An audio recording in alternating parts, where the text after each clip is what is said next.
So for one of my meetings, I use the yellow tape. Keep coming. Come on. And I taped off the back of the room so people had to sit in the front.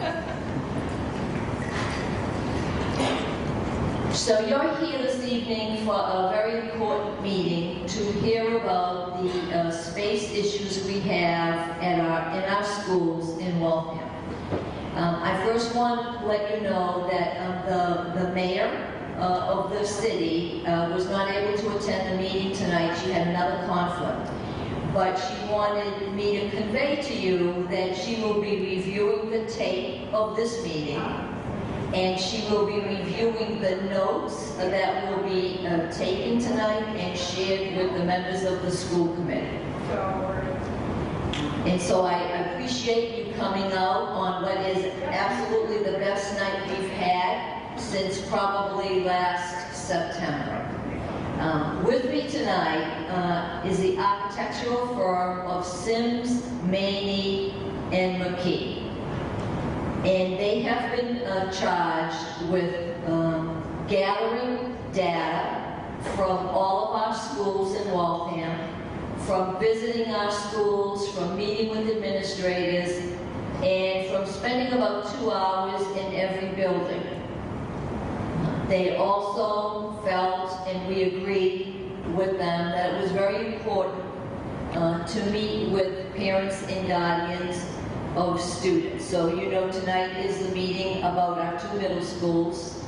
Tomorrow night is the meeting at McDevitt about our elementary schools, and some of you may have students at both levels. And next Wednesday evening at Waltham High School is the meeting on the high school. And some of you may be interested in attending that meeting also. So, we have our 2 middle school principals here with us this evening. We have Principal Gavin and we have Principal Colley. And I appreciate the fact that they're here this evening. We have City Councilman Doucette here. A former, excuse me. Semi-retired. No, you'll never be retired. And we have a former city councilman, Mr. Tarallo, here this evening also. So we appreciate that they're in the audience. I am. From the city council. Okay. Okay. So I am going to introduce to you Lorraine Finnegan. She is the project director for this architectural firm. And she also resides in Waltham. So this is a win-win for us. Right. Thank you, Sue. Sue's very kind, and as Sue mentioned, I'm an architect. I work as a project manager at Sims McKee. One of the team members on this project with me tonight is Kate Jessup, also one of our architects. And because of traffic, we've been a little late, and I apologize for starting late, but walking in is Alex Pitkin, one of our architects, and also coming shortly behind, because he's also on the car, is Phil Coinelli. Some of you at the schools may have met Phil and Alex and Kate as they went through, others may not. So what we want to do tonight is just introduce you to what we were hired for, understand what we're looking at, and where we'll go from there. We haven't developed any options based on what we've looked at so far. It's very important for us to hear from community members. We've heard from some of the staff at the schools, but we want to hear from the community as to what you feel we should be paying attention to, how you feel things might change in the community within the different grade structures as we move through. So this is right out of our RFP, what we were charged with, looking at the educational program, looking at the enrollment projections. So it's clear from the enrollment projection data that there's an increase in student population coming through the city. I live here, I see the houses, I understand what's going on. So we want to see how does that impact your schools. Look at the programs within each building. How are they differing? How are they used? How much space do they use up? Are there alternate ways to use that space or to use those programs so that they could free up some additional square footage to take on some of the capacity that's going to come through? Specifically when it comes to SPED and ELL and pre-K, how are those drawing on the spaces you currently have? And what needs are they going to continue to have, and are those needs going to grow, which is then going to take more square footage requirements? For computers and technology, how are your schools with respect to other schools in the Commonwealth? Are you up to par? And as some of these programs are maybe shifted around, are there any improvements that need to be done as we're looking at that? We'll take an analysis of the current bus routes and look at what does that mean for schools, particularly if any school, if an option is developed that might have an addition or renovation, what does that do to bus routes? What does that do to redistricting? Or are there program shifts where one program may be in one school today, should that be held at a different school? Is that population more centered around somewhere else? So this is the charge of what we're going to look at through our study. We're then going to compile all that data and make recommendations. So just to summarize what we're doing, it's critically analyzing the information, critically analyzing your buildings, your programs, and your population, and making system-wide recommendations for the 6 elementary schools and the 2 middles, but also how do they impact the high school, because as the students matriculate, what is that going to do at the high school level? So our goals for tonight are to discuss what we found, sort of what we see as we walk through, the data we've collected with respect to the middle schools tonight. As Susan mentioned, tomorrow night is the elementary schools, next Wednesday night is the high school. And then to listen to your thoughts and concerns, what you see, what you feel, what you'd like us to take into account as we're starting to gather this data and make recommendations. And with that, I'm going to turn it over to Alex. Good evening. As Lorraine mentioned, we really have been on site in each of the buildings, and that really goes all the way from elementary schools to the high school. We're starting in the middle this evening, which actually I think is a good place to start, because it gives us a good sense of where this bubble might reside as we start to really analyze the demographic data that's coming into your community. So obviously the middle schools, McDevitt and the school of Kennedy, are pretty well situated geographically within the community. Very nice schools, very well appointed new buildings. They are you switching your cameras? Okay. Oh, you're So one of the first things that we really want to do is we really want to understand the physical configuration of the buildings on the sites. And so here we are looking at an aerial down at the building, the Kennedy building that we're in today. Main entrance is just downstream a little bit off the bus loop. The yellow lines represent the wetlands. And anybody who was a part of the building process here a few years back would recognize that the setbacks and the wetlands all play an important role in how much buildable space there is on a particular site and what kind of things you can and cannot do on your sites. So it's a nice, well-appointed building, 2 stories tall. Just switch to the next slide. And then it's also kind of sprawled out because it's 2 stories. A lot of times when we plan for middle schools, you can imagine when we're talking about a typical middle school structure of 6th, 7th, and 8th grade, you start to think about the way the building is organized. Typical structure, you use clusters, not so much a full team teaching approach at the middle school level. And so that cluster approach would tend to put you almost in a 3-story building, much more like the McDevitt, which we'll see in a few minutes. But let me click through the next slide. You can see how the 6th grade is generally organized on the 1st floor. Then you can also start to see how the ELL program in particular, which is strong at Kennedy School, and some of the special education programs which are also distributed, and how they intersect with the educational program in the building. Next slide. And then moving up to the 2nd floor, you can see how the sciences there that are identified are clustered in the middle over the Library Media Center. And that's what makes this not quite a true teaming approach, but more of how you identified it as a cluster program, rather than splitting those sciences directly into each team. And then you got, of course, you have the wonderful resource of the large field house space. And of course, this auditorium. If we were looking at a middle school today, MSBA doesn't even allow auditoriums at middle schools. So you're very fortunate to have the resources that you do have in this building. And again, the SPED and the ELL programs. The middle there, the ELL that's identified, that is a little bit more distributed. The goal is to get the children into the mainstream, obviously, and to have them taking their core curriculum, throughout with other students. And so this is it's sort of a different dynamic when we start to talk about the English language learners in the middle school level. Next. And then quickly an overview of the McDevitt. So again, this is the main level, the level that you enter this particular building at. You can see the nice atrium, the addition to the old historic building, to the right. Cafeteria. Now, one of the other things that identifies the actual capacity of the middle schools is also the core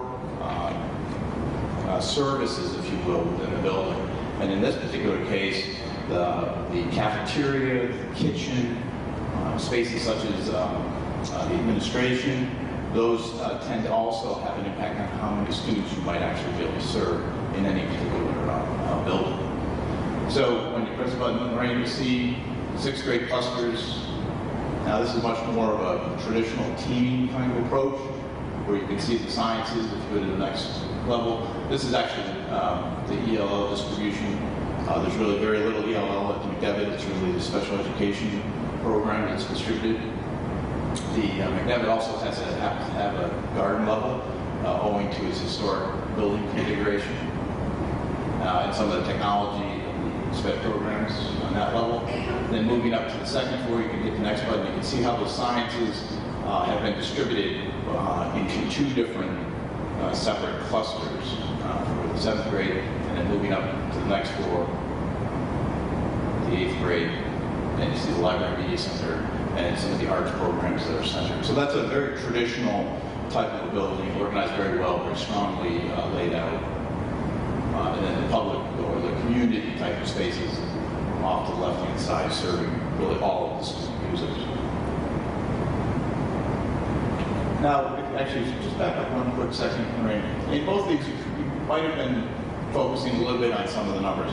Part of our analysis as we move forward will be to keep an eye on things like the gross square footage and the net square footage, and the number of classrooms, and how the current student enrollment might be impacted by the impending enrollment growth over the next 10 years. So these are the things that we'll be using as metrics, and then obviously if this is something that we seek any funding from the MSBA, we're always sort of trying to analyze this in reference to how much square footage you might have in a new building program. So it's just a way of kind of analyzing space a little bit differently. And as I mentioned, we are looking at your entire district. So we've got all the elementary schools. These are the students that are here today in this left-hand column. And then 5-year projections, 10-year projections, and then of course the delta, so an additional 350 students at the elementary level, additional 311 students at the middle school level, and they're out to 2024, and then just some of the percentages. Go to the next slide. You can just see that really that focus on the middle school type program. So this is probably an important slide. We can go forward to the next one, but then we can always come back to those numbers, as those are really important for us to keep our eyes on. One of the things that we'll be doing is taking your comments tonight, really starting to get a sense of what your concerns are for your middle school children. If you're elementary school parents and you're wondering what's next, then we really want to hear from you as to what types of things you're anticipating or expecting, when your student would arrive at the middle school level. These are going to be then taken back to the school district in the form of focus groups. And this just tells you who will be sitting in the room when we start to put those ideas up on the board. And, well, how are we going to handle those 311 students that we're anticipating over the course of the next 10 years at the middle school level?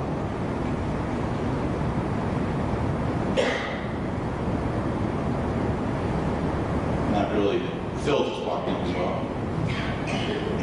So, really, with that, we really want to hear from you. I know that Sue as well, but I'm not sure if there's any other comments that we want to mention before we might dive into the conversation about it. Thank you. I neglected to say that we have a school committee meeting this evening, and we had an executive session. I left to come down here and do the welcome, If the executive session ended early, members of the school committee would come down here for a few minutes. But I do need to go back to the school committee meeting that will begin at 7:30. And it's no disrespect to this process because this is a very important process. And I wanted to be here, and it was important for me to be here to welcome you. But it really is your evening, your opportunity to share with all of us here the concerns you have, the questions that you have, the vision that you might have for your child's education here in Waltham. So I don't want anyone to think I was being disrespectful when I leave, or the school committee, or even the mayor. And for those of you who arrived late, we know that the traffic is really a challenge out there. The mayor was not able to attend the meeting this evening, but she will be viewing the tape and reviewing the notes. And all of this information will be on the website. So for those parents or guardians who could not attend this evening, or who could not attend tomorrow night or next Wednesday, we'll be sharing as much information with them as we can. So thank you for the opportunity to say that. And we feel confident that we have the right firm working with us. They have been great so far. And I'm sure that you will find that as you share tonight questions, concerns, or vision. Thank you. The only other thing I might neglect, and I apologize for walking in late, but should we hear from the principals in just a couple of minutes, or would you rather be in a listening mode tonight as well? I think I'm here to learn this. We really, I did say enough, we really appreciated the time that was spent walking through the buildings. You gave us a really great overview at the time that we were there. Very nice environments, very calm environments. I think that was something that really stood out to us. Phil, just hang up there. Oh, excellent. There's a sign coming around as well, too. Please mark your names down. And indicate if you're... That's just to give us a sense of whether you have kids in the elementary school, so you're concerned about the middle school, or middle school versus high school. So we have just a little tick box, if you wouldn't mind, just to give us a sense of who's here. So I'm ready to bring the microphone down. Here we go. I have a pretty loud voice. I think for the cameras, it's important to speak. Good evening. My thought is about the work itself, you know, in the school year, expansion. Are you planning to maybe try to aim for summertime? If there are, you know, walls to be knocked down, extensions to be made? Well, I think so the question was, if everyone heard that, it was about construction and work like that, and how that would affect learning in these environments. And we're nowhere making a decision that walls are coming down this summer, next summer, anything like that.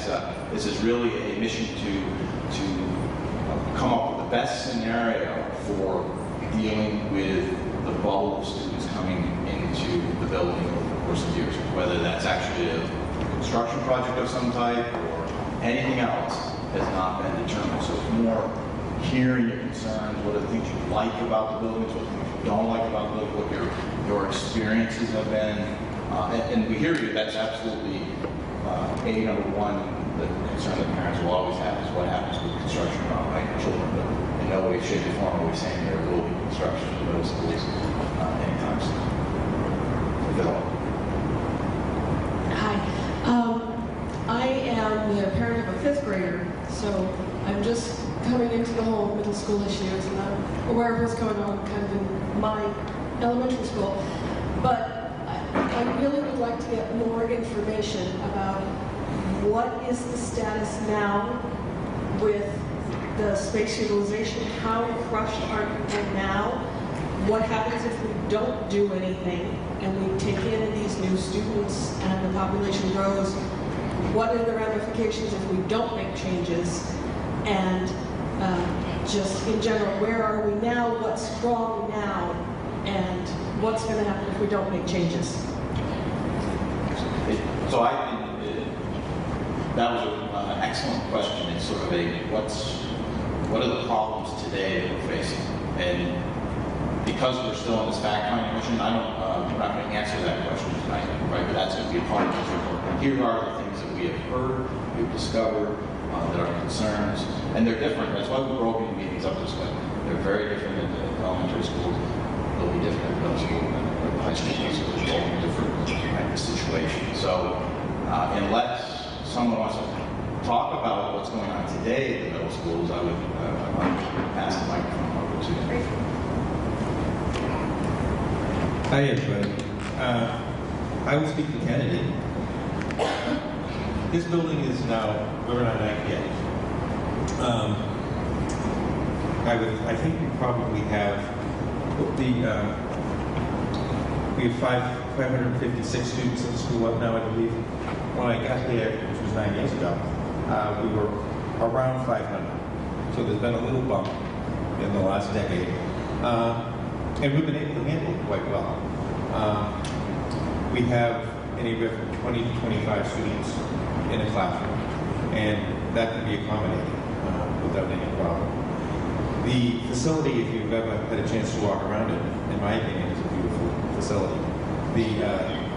I think we owe that to a really wonderful group of custodians, staff, and the kids who go here.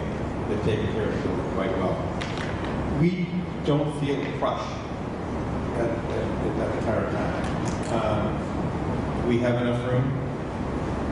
As the projections tell us, there'll be 300 more students within the decade, divided into both schools. I would think at some point we'll have to come to some decision as to how we'll accommodate that extra 150, or however many are distributed to each middle school. But at the moment, as of today, I would think this building is in pretty good shape. I've walked around with Deb, but I didn't want to talk about it, but I think they're in pretty good shape too.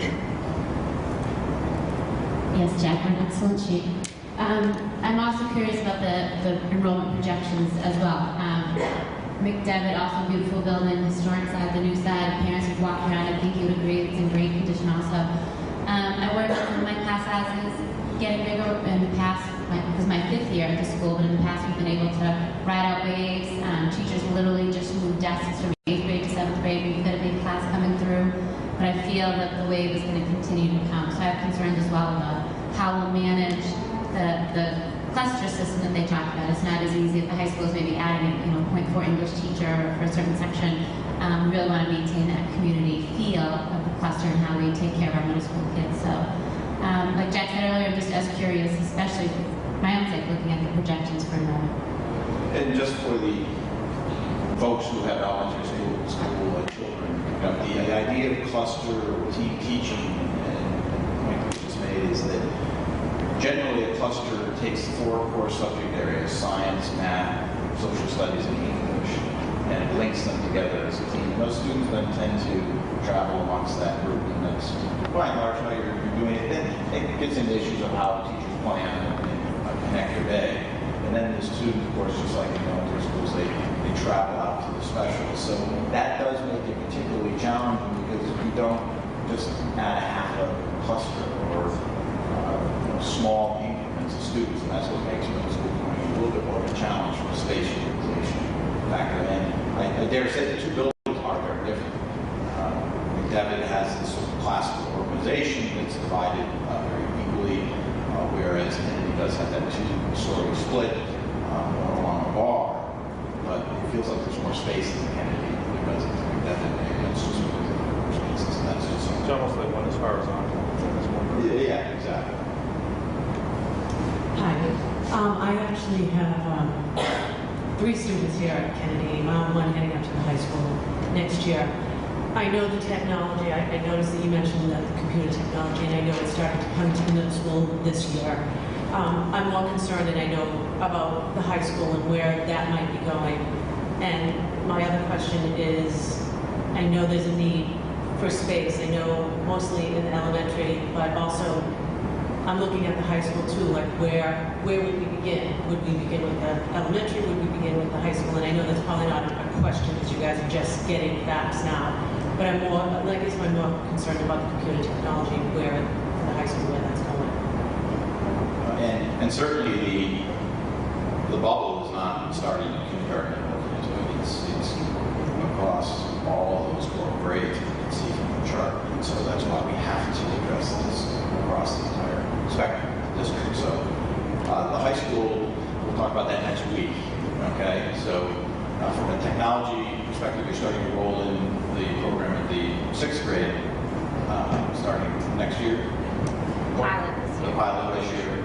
So that's a classic way of bringing that technology in to the young schools, and they will have that throughout their career in middle school, including into high school. And I can add to that, and this question may come up next week, which is fine because it's probably going to be a different audience. As you all know, we have resubmitted the statement of interest for a look at our high school to see if there would be funding to renovate it on some level. We were very disappointed that we did not get invited to the process this past year. We're hoping we will get invited into the process next year. With that being said, technology is a concern for us at the high school. We looked at a wireless environment so we could roll out the iPad in the 9th grade rather than the 6th grade. The cost to do that was about $125,000 because there is asbestos in the ceiling, and we would not be exposing anyone to that by tearing down the ceilings and running wires. So we have what's called raceways in the high school. You've been there, you've seen them along the walls. And that's how we're using technology now because we're accessing it with the raceways. But it's not enough for us to have a wireless environment at the high school like we have at our other schools. So the decision was made to roll out the iPad in grade 6 this year for the pilot. And hopefully with funding through the CIP, we'll be rolling it out to the other students in grade 6, 7, and 8 in September. In September, the 9th grade teachers at Waltham High School will receive the iPad, and they will have a year of training. And then when the 8th grade students move to Waltham High School, no matter what's going on, they will bring their iPad with them. And then we will begin the move for the use of iPad, no matter what else is going on. So the students at the high school have the same technology that the students at the middle school will have. It's a way to phase it in. The challenge with the high school is, of course, the wireless environment, and we have a great MIS department. They have done wonders working with what's available in that building. But the technology has been very challenging. With that being said, though, we have 3 iPad carts up there now in different departments that people are using. We presented to the school committee a few weeks ago our replacement plan for technology, including the high school. And we will be focusing on the existing computer labs at Waltham High School for September, and for what's identified as the common areas at Waltham High School. So even though we hope we'll get funding through MSBA, we still need to meet the needs of the students that we'll be seeing every year, and we're doing that. If we are able to be invited into the process for funding for a major renovation, then there would be an amount of money available for us to use for technology in very different ways. And we would not, like when these buildings were built, you know, the other 8 buildings in the district, there was a pool of money for technology that comes with renovation. So does that help? Yes. It's just, it sounds like it's 2 or 3 years away before high school gets to that. It will be a year from September, when the 9th grade students have that iPad in their So hands. they'll go up, but what about the existing students that will be there? So they will have packs of laptops to use. They will have new computers in the computer labs, but they won't have the one-to-one device. We're phasing it. Every grade 6 student will get it and move up.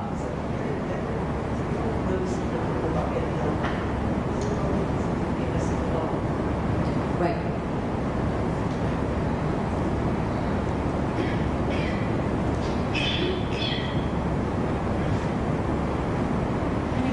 have any comments, concerns, any of the programs that are held at the elementary schools?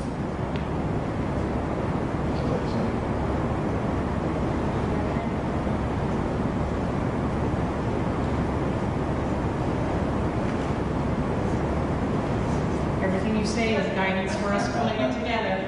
So nothing is not important. We'd rather hear it all, even if it's potential negative. We want to hear it. So as we're taking things into consideration, as we're looking at what options might be in place, it's important for us to understand the impacts things might have on it, positive and negative. What if your children, you're all, a few of you, middle school parents, everyone's a middle school parent here? What are your children telling you at home?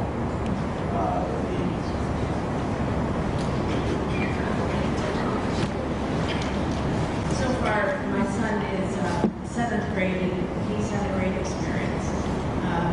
Teachers have been wonderful. I've never heard any concerns about space.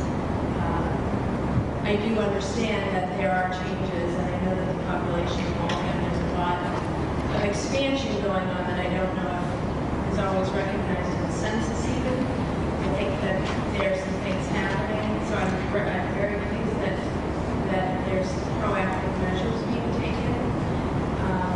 So far, my son's had a great experience. My daughter's moving up from the elementary school. I do hear that there's much more tight space in her elementary school and more issues there than I hear in the middle school.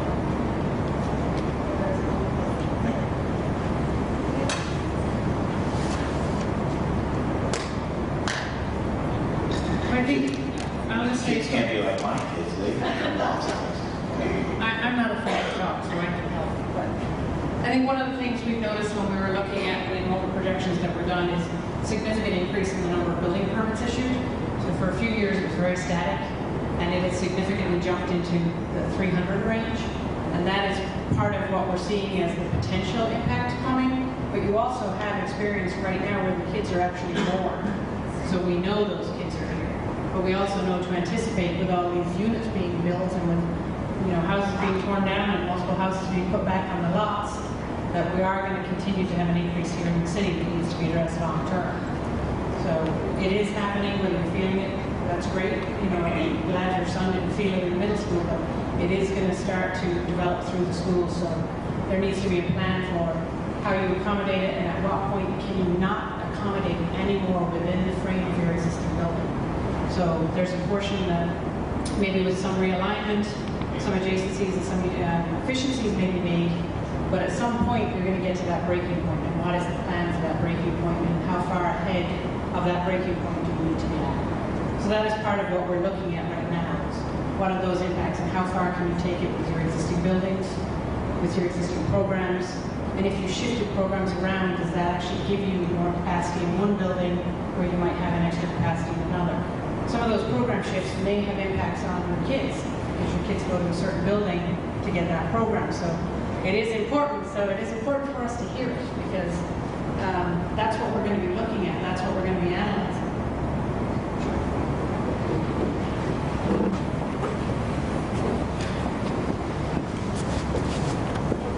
I have children in both the middle school and the elementary school.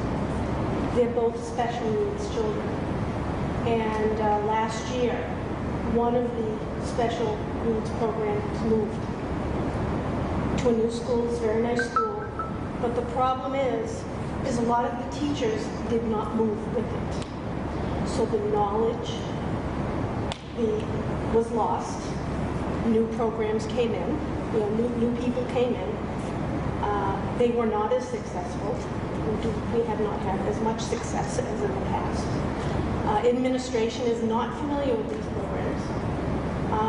We cannot minimize the importance of people having knowledge, experience, and understanding of these children's disabilities. We have one child that went through the program who had all the existing teachers, and she's now an honor roll student, and she's doing fantastic. The other struggled, and she's digressed in the last year. So we're trying to address it. The school's trying to work very hard. but we should be considering the needs of these kids and the movement of them. They're often the frailest of the students. Excellent comments.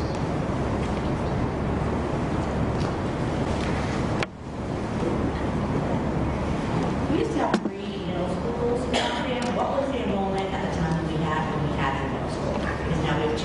They did the renovations, they got rid of South, and then McDevitt became, well, was snapped over here, McDevitt, and then Kennedy was still Kennedy.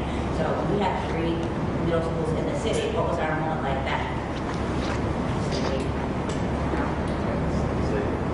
What would be the years so we could research that? I think we know when South was decommissioned. I mean, they were all open in the 80s. I mean, maybe early It was 90s they were closed. certainly, the trends, no doubt, were, like many communities, was definitely trending down on communities, particularly urban communities, in the central of the city. So if it was on a downward slide, and this was a way of consolidating population, and you guys are counter-cyclical to what's going on in this part of the Commonwealth in general, so your population is rising, whereas a number of communities are actually steady or slightly declining. So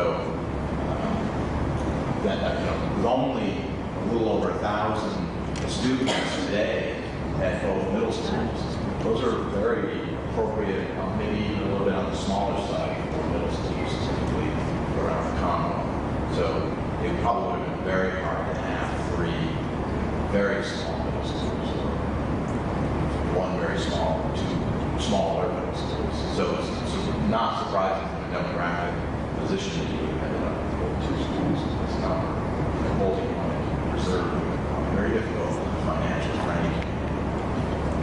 I'm just wondering what was the enrollment like then, to get Right. now so I can get a better understanding of what the sizing impact might be. Because there's no impact right now. It's hard to project what I might want to see and what I might want it to look like. Yeah.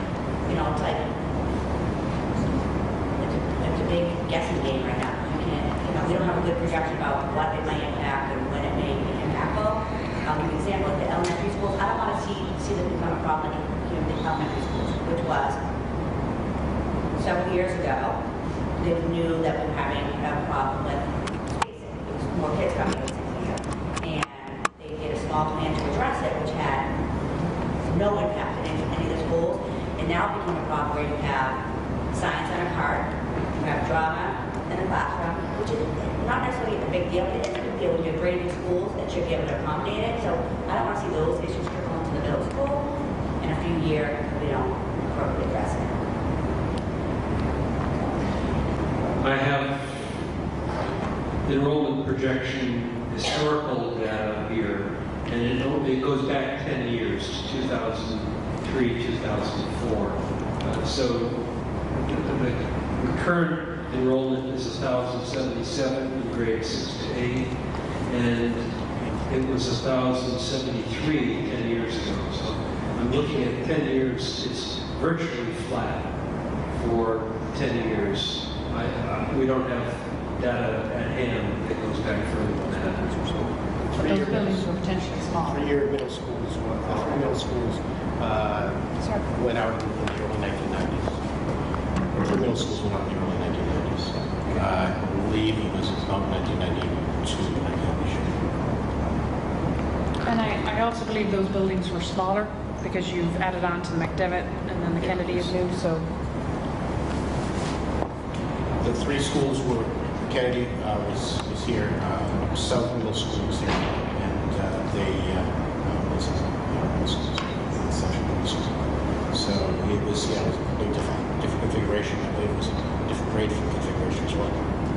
And I think the critical thing to hear from your comment was exactly the kind of things that worries any community when the population starts to rise. Because you have 2 very rich middle school programs. Didn't sit here and point out all wonderful technology rooms, the drama rooms, the art and music rooms, and that's what tends to get targeted as well. We need another classroom to put these in spaces. So obviously, no one's saying that, putting that on the table, but those are the kinds of comments that we need to hear, so that we can and have that conversation and see what the programs resolve. Also, they've done a great job of keeping the class sizes at a really good rate. And I don't want to see huge class sizes either. I don't think that does anyone good. I don't think it's great for the teachers. I don't think it's great for the students. I don't think it's great for the parents. You know, there's a breaking point where there's a good number of students that are in the classroom. That's good for the teachers and the students, and I hate to see like that we have 40 kids in a class. I think that's not meaningful for kids, and I don't think it's meaningful for students and for teachers. I had the same question. I just wanted to know if you guys had a target number that you were considering for class size to keep, like as you're projecting forward the numbers of kids enrolled, or do you have a target of what you want to keep in the classroom so that the classrooms don't get too large?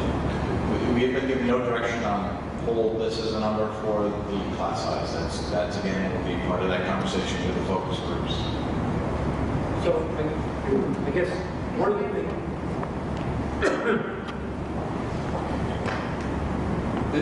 one of the questions to you is, what are your priorities? As we move forward, what are the things that are really good about the schools that you want to identify as priorities that are important to keep going?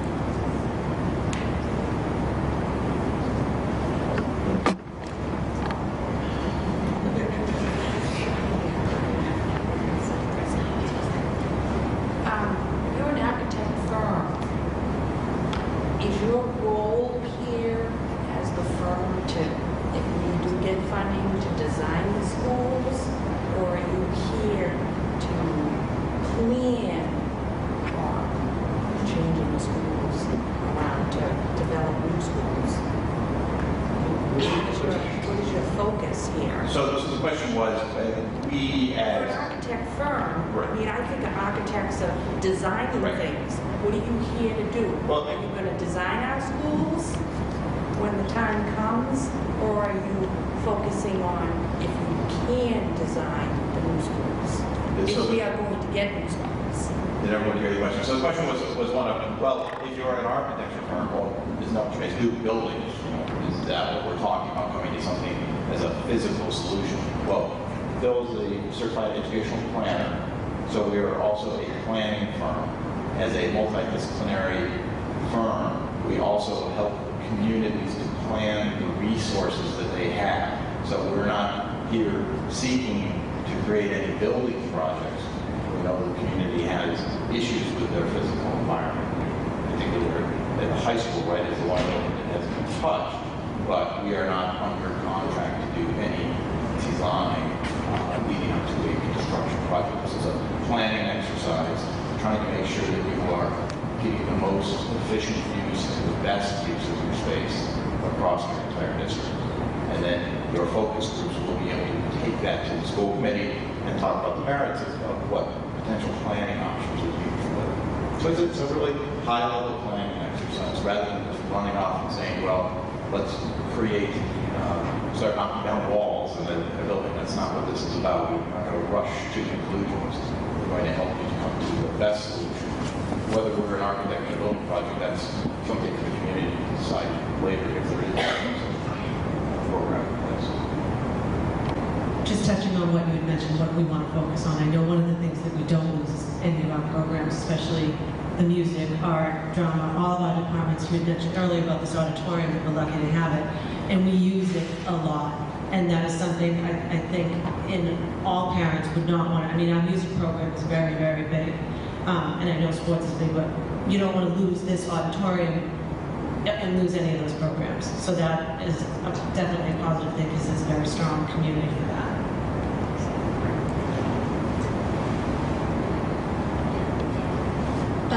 It's been touched on with the class sizes. I remember when my older child started school that the mayor was very concerned that class sizes not go above 20.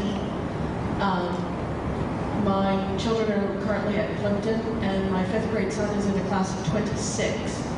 And they had to bring in a part-time para because the teacher simply was not able to manage the class size that he was given without help and without doing a disservice to the kids. So class size is absolutely critical, and the paras help a lot. The paras are supposed to support the teachers, and the teachers are there for the kids. And I look at the size. Plimpton is supposed to hold a lot more kids than it has, but the class size that was projected when they were building and saying the capacity must have been incredibly huge, because we're at 430, and the capacity is listed as something like 480. And I just don't see how they could possibly have thought that that was realistic, even when they built it and it only opened in 2005. So, I mean, I guess part of my question too goes to the middle school principals here, and talking about taking in an extra 150 kids, estimated that it's averaging 50 new kids per the grades that they're carrying. That's 2 classes under the current median class size of 25. Are we in danger of losing program rooms? Are we in danger of having to do things like build classrooms in foyers and things like that, even with middle schools, if we don't do anything there, because we're already in trouble in the elementary? So I'm curious to know how it might fall out, absorbing that. Thanks. I think that's why we're going to have the study groups. It's important that we're recognizing the bubble's coming. And right now we don't have any solutions. But what we'll do is we'll get together and we'll probably say, okay, if I don't remember the slide exactly, but in 5 years it'll be 150, and in 10 years it'll be 300. How will we best accommodate that group of students that are coming in? And like it was said, they won't all come at once. But right now, at the middle school level, we try to cap the classroom at 25, and we've done a really good job, with the exception of chorus, where those teachers want 40 in the classroom. Drama, same thing. But then that's balanced out by special ed programs too. So we have to take into consideration all the programs that are in the schools, the unique programs that are in each middle school, and then how can we use the facility that we have to accommodate those students that are on their way. We don't have the answers, but hopefully over the next year, or however long it's going to take for those study groups, we will come up with that solution, so we don't lose the art, so we don't lose the music, so we don't lose the ground. That, is a real strength of this community.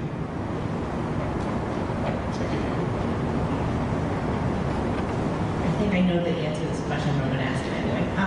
Is there a target date of when you think something like there's going to be renovations in your district or something like that going to happen, or like a target date or years?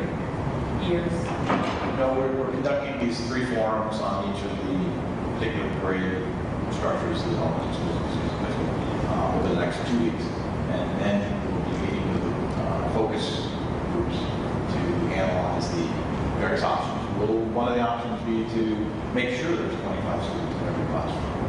Probably be one of the options that we'll put on the table. There may be other options where we talk about stretching what a team cluster might be. Well, and then does that have space? And then the focus group job will be to come back and communicate to you various options. I would assume that no option will be selected without additional communication to the community, conversation before getting to anywhere towards the next step of a building project. There's probably more pressure at the elementary schools, obviously, than there are at both the middle schools and high schools right now. There are different kinds of pressure. Watching out. Focus groups. It's being recorded, so I'll have you do it. So the question is, Who's going to consist of the focus groups? okay, so let me get right to that. Somebody just asked that question about, well, how do you justify the population and what's driving this number that says my school can hold 500 children and it feels awful for 400 children today. So let me just explain how we look at those metrics a little bit, okay? Because I know it's very very confusing. And so, if you look up at the sheet here, you see at the very top, this existing middle school has 121,000 gross square feet. That includes every wall, exterior wall, every corridor, every toilet, you name it. That is what gross square footage means versus net square footage, which would just be the square footage within the boundaries of this particular room or any other particular room. So what we do is we analyze a building based on both its current population, and then we know right now there's this bubble that's coming our way. And then we also look back against what the MSBA numbers, that's the School Building Authority. And they have sort of a plug-in value, okay? And so that's just sort of a dumb number. It just is, you can reverse engineer it, you can plug the number of students in, and it tells you how much square footage that building should have. It doesn't account for all the programs, all the various things that happen, special education need, ELL needs that are particular to your community and to your buildings. But it is an important sort of baseline metric that we would use to evaluate so that you understand what the potential conversation with the state building authority might be if you are looking for renovations, whether it applies to any elementary school, middle school, or any high school. So that sort of reverse engineered number starts to tell you, well, I can't put a lot more kids into this building because a lot of the square footage is actually covered in a room like this. It's not a classroom. I can't teach science in this room. Type of science room is very small here today, but you're not going to put the extra 100, 200 kids in this space. So the space does have to have a qualifier to it in order to make sense. And that is the struggle with very specific issues surrounding your two those we're talking about tonight, because you do have a big, large auditorium, you have some common spaces, nice art facilities, music facilities, and that's all great. And that's part of the conversation we're going to have with focus teams as to how do we make sure we maintain those programs that mean so much in your community.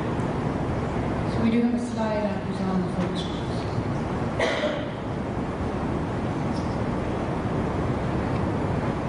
And while Alex is getting that, the intent is to set up focus groups specific. So there'll be a middle school focus group, elementary school focus group, and a high school focus group.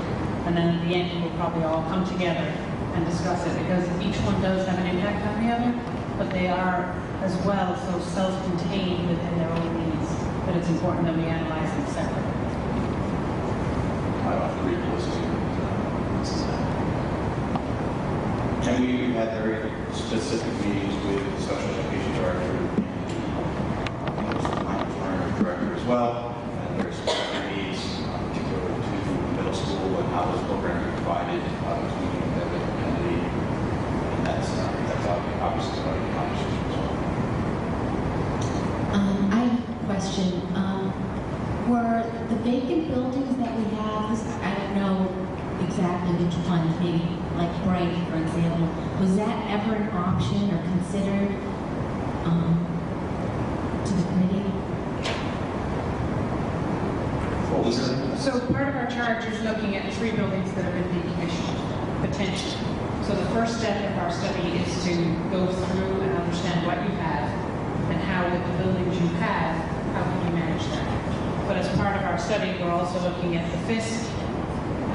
There's 2 of the buildings which I'm not going to get the right names for. Fitch. Bright. I think the Lawrence. And the South. So those are still school department buildings. And I actually walked the Fitch with some members of the school committee early on in the study. That's been close quite a while. That's a whole night. But those 3 buildings are on the table as part of our study, that we potentially may look at those to see, is it a specific program or is it another facility that can help take the burden of something. But if we're starting with the buildings that are occupied, because there's still a cost to reopening those buildings and bringing them back. So what can we do within the confines of what we have first? Did they look at pulling out the 5th grade out of the middle school? Because the real problem now is the middle school.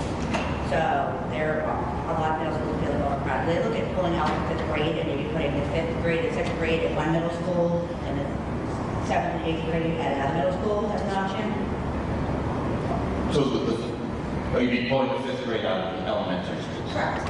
But I think you know, other communities have schools that are like I think 5, 6, 7, that's 7, 8. part of the conversation. We have those discussions that we've done. Those rules, grades 5 through 8 as well in the past. So sometimes we've done middle schools that are grades 7 and 8. So, you know, that's the kind of conversation with the principals in the room, the superintendent, and the school committee, and what does that mean? We can talk about it from true space. What you guys need to tell us is, what does that mean from a culture perspective? And how does that influence, again, delivery of special education, English language learning, where is the natural division of how those programs are operating?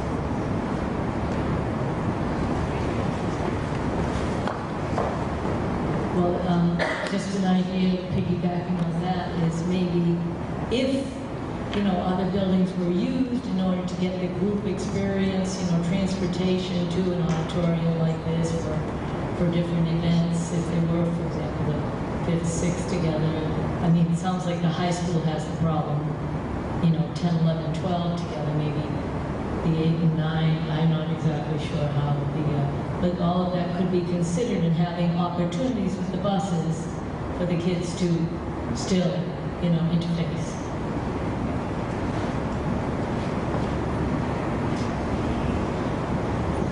That's a very typical way that any community would study demographics in their district is where do you actually make and break the student population along that grade line. And there are some very natural and obvious places to do that. Are you also putting, I can say that,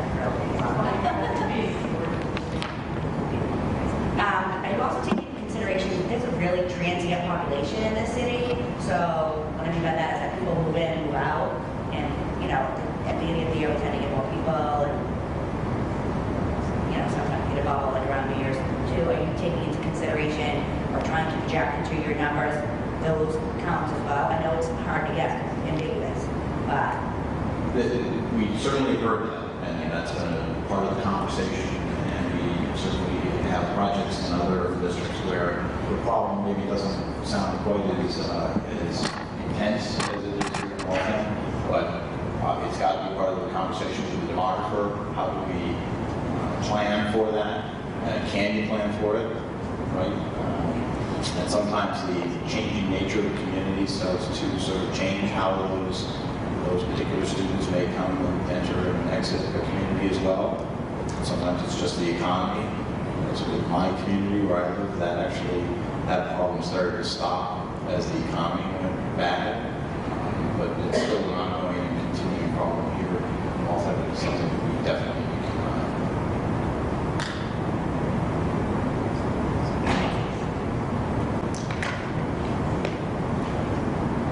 So if there's nothing else, I would like to thank everybody for coming. It's really important for us to hear your thoughts and your concerns, so that as we're sitting around the table discussing options, we understand that they do have an impact on people. They do have an impact on the kids. They do have an impact on the parents.